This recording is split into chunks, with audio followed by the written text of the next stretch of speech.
Saya masuk lagi ke pedoman penggunaan warna. Pedoman dalam penggunaan warna yaitu jangan menggunakan terlalu banyak warna, terlalu rumit juga. Biasanya paling 3, 4, maksimal 5 lah.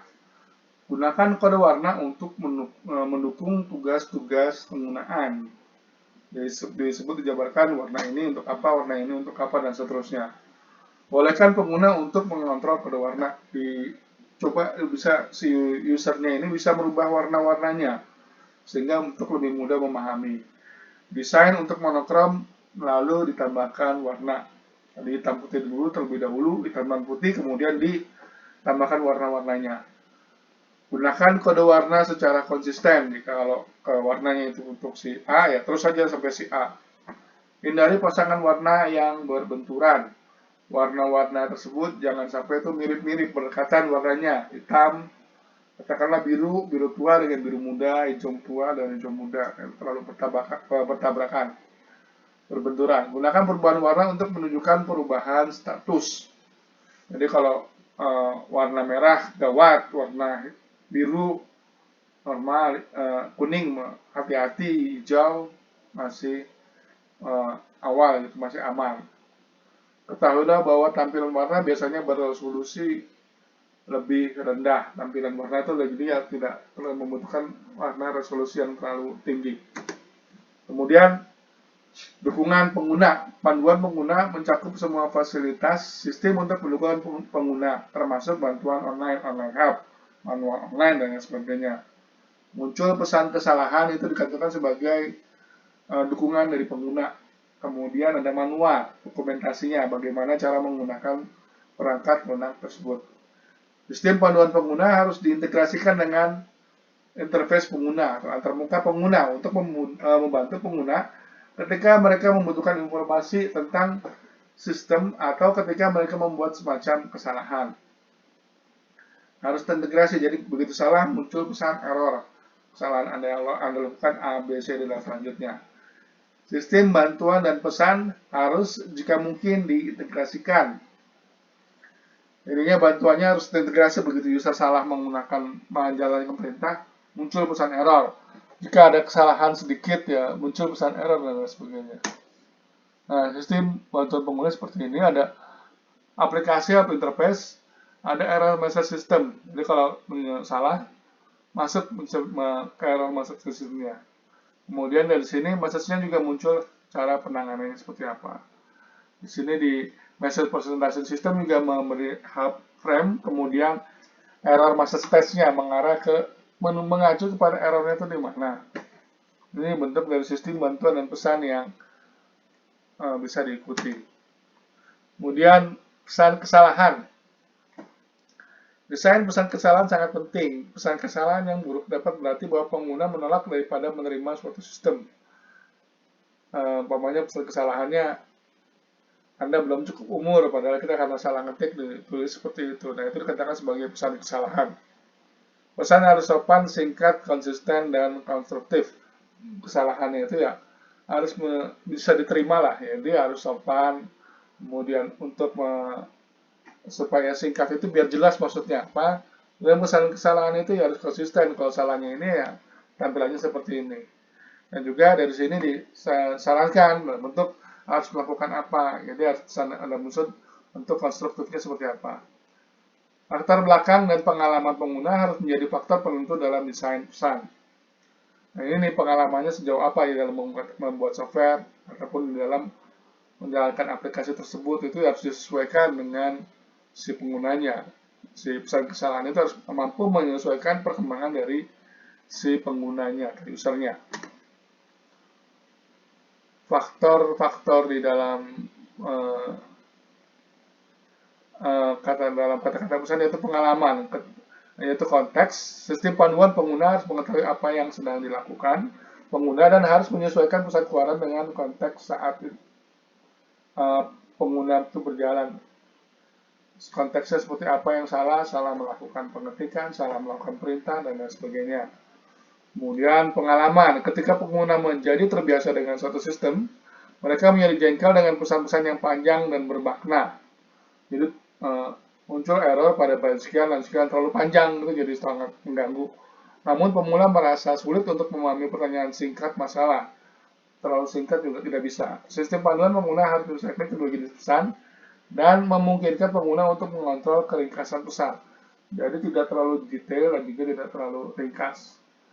Tingkat keahlian pesan harus disesuaikan dengan keterampilan pengguna dan juga pengalaman mereka. Pesan untuk berbagai kelas pengguna dapat diekspresikan dengan cara yang berbeda tergantung pada terminologi yang akrab bagi penggunanya. Ini tingkat keahlian. Gayanya atau stylenya, pesan harus positif daripada negatif. Jadi mengeluarkan kata-kata, waduh salah nih, bisa merusak sistem dan sebagainya, itu negatif. Paling pesannya ya harus menggunakan, Anda tinggal menjalankan ini dan jalankan ini, tanpa harus menghakimi. Mereka harus menggunakan mode yang alamat aktif dan bukan shift. Alamat ini mengacu kepada dia langsung di pointing ke kesalahannya itu di mana, posisinya ditunjukkan dengan tanda warna yang berbeda atau highlight dan sebagainya. Kemudian tidak pernah menghina ataupun coba untuk menjadi lucu nih, istilahnya masukkan joke di dalam gayanya, itu malah bikin jengkel yang si penggunanya. Ada lagi istilah budaya, jika memungkinkan perancangan pesan harus terbiasa dengan budaya negara tempat sistem tersebut dijual. Ada perbedaan budaya yang berbeda antara Eropa, Asia, dan Amerika. Pesan yang cocok untuk satu budaya mungkin tidak dapat diterima di budaya lain. Nah, ini yang perlu diperhatikan untuk desain atau desain dan juga dalam kata-kata masalah pesannya. Nah, ini contoh input perawat dari nama pasien. Please type the patient name in the box dan klik OK. That's J titik. Nah, ini dicari. Ini salah satu pesannya seperti ini, biar untuk memudahkan si pengguna menjalankan programnya. Pesan kesalahan, invalid patient ID enter, ini artinya itu patient ID yang tidak ada ataupun ID-nya tidak ada. User oriented error message seperti ini, click on patient for list registered patient, click on data to input the patient name, atau click on help for more information. Ini user oriented error message yang bagian sebelah kanan. Kemudian desain sistem hub atau bantuan, yaitu mengacu bantuan bisa berarti tolong saya mau informasi ini. Nah, kemudian bantu berarti bantuan saya dalam masalah. Kedua perasaan harus diperhitungkan dalam desain sistem bantuan. Fasilitas yang berbeda dalam sistem bantuan mungkin diperlukan, bisa jadi untuk mencari, kemudian mengetahui cara dan lain sebagainya. Informasi bantuan yang dihadapkan seharusnya tidak hanya menjadi manual online saja, hanya berupa kita mesti mengakses online, tapi bisa juga dalam bentuk offline ataupun dalam bentuk video atau bentuk lebih detailnya. Layar atau jendela tidak memetakan dengan baik ke halaman kertas. Nah, ini ya kadang-kala masalahnya itu berbeda antara penulisan yang ada di layar dengan penulisan yang ada di kertas. Penulisan di kertas itu ya ukurannya lebih pendek. Tapi kalau di layar itu lebih scrollingnya bisa ke bawahnya itu unlimited. Orang tidak pandai membaca layar karena mereka membaca teksnya. Jadi biasanya kadang-kala scrollingnya itu ya agak sulit, gitu, terlalu cepat ataupun terlalu lambat. Biasanya kan kalau kita baca kan menggunakan kertas juga. Selesai balik. Tapi kalau kita menggunakan scrolling kadang-kadang terlalu cepat malah terlalu lambat. Penggunaan sistem bantuan yaitu di sini titik masuk dari berganda harus disediakan sehingga pengguna dapat masuk ke sistem bantuan dari tempat yang berbeda. Tidak hanya menggunakan hub, tapi menggunakan shortcut ataupun juga menggunakan klik kanan dan lain sebagainya. Nah, beberapa indikasi di mana posisi pengguna dalam sistem bantuan sangat berharga. Bantuan di sini kita mengklik tombol tertentu, kita klik kanan muncul bantuannya apa. Fasilitas harus disediakan untuk memungkinkan pengguna menavigasi dan melintasi sistem bantuan. Fasilitas dari bantuan tidak hanya sekedar penjabaran singkat, tapi juga menjelaskan mengenai cara penggunaan, kemungkinan error, dan lain sebagainya. Ini fasilitas-fasilitasnya. Kemudian titik masuk menu, top level entry, banyak menu, dan lain sebagainya. Entry from application, entry for error message system. Ini kita menggunakan hub-nya, ini pada saat kita melakukan pengaksesan di dalam aplikasi, atau juga ketika muncul error bisa muncul hub-nya seperti apa. Berbentuk sistem bantuan berbasis Windows ya. Hub frame map, Anda ada di sini, kemudian dicari root-nya. Tidak perlu paham semua root-nya, tapi yang jelas kita membantu sekali. Contohnya, mail have been redirected to another network user by pressing the redirect button in control panel system. Ask for the name of user or users to whom the email has been sent. Seperti ini. Contohnya, history, mail, send mail, mail redirection, dan lain sebagainya. Dokumentasi pengguna, seperti hanya informasi online, dokumentasi kertas harus diletakkan dengan suatu sistem untuk mempermudah software, penggunaan software selain online-nya juga harus ada, ataupun secara offline tapi di komputer harus ada kertasnya, bukunya, buku panduan A, buku panduan software A, software B, dan sebagainya. Dokumentasi harus dirancang untuk sejumlah pengguna dari yang tidak berpengalaman hingga yang berpengalaman. Pengguna yang baru pertama kali maupun yang pengguna biasanya menggunakan software tersebut.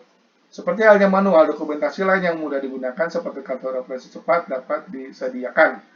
Ya istilahnya itu cheat sheet lah. Ya, ada yang satu halaman berisi cara-cara cepat, shortcut cepat, dan lain sebagainya. Tipe dokumen pengguna ada sistem administrator, sistem evaluator, device user, operation user, dan sistem monitor. Sistem evaluator ada functional description of services, sistem evaluator ada auto install the system, installation dokumen, dan lain sebagainya. Novice user awal. Bagaimana cara getting started, introduce to manual. Experienced user, facility description di sini, kemudian reference manualnya. Kita mau ngetik perintah apa, katakanlah save.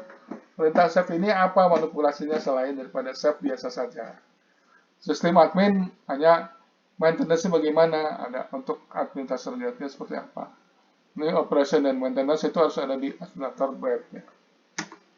Kemudian tipe dokumen yang digunakan, deskripsi fungsional, tadi deskripsi singkat tentang apa yang dapat dilakukan oleh sistem. Manual pengantar mengacu menyajikan pengantar informal ke sistemnya. Kemudian manual referensi sistem menjelaskan semua fasilitas sistem secara referensi, apa saja sih yang disediakan oleh sistem tersebut. Manual instalasi sistem itu menjelaskan cara menginstal sistem. Manual administrasi sistem itu menjelaskan cara mengolah sistem saat sedang digunakan. Evaluasi antar muka pengguna adalah beberapa evaluasi desain antar muka pengguna harus dilakukan untuk menilai kesesuaiannya. Evaluasi skala penuh sangat mahal dan tidak praktis untuk sebagian besar sistem. Idealnya antar muka harus dievaluasi berdasarkan spesifikasi penggunaan, namun spesifikasi seperti itu jarang diproduksi. Semuanya didetailkan itu sedikit sekali memungkinkan. Nah, atribut dan kegunaannya. Atribut dapat dipelajari berapa lama pengguna baru untuk menjadi produktif dengan sistem. Kemudian kecepatan operasi, seberapa baik respon sistem cocok dengan praktik kerja pengguna. Robust kekokohan, seberapa toleran sistem terhadap kesalahan pengguna.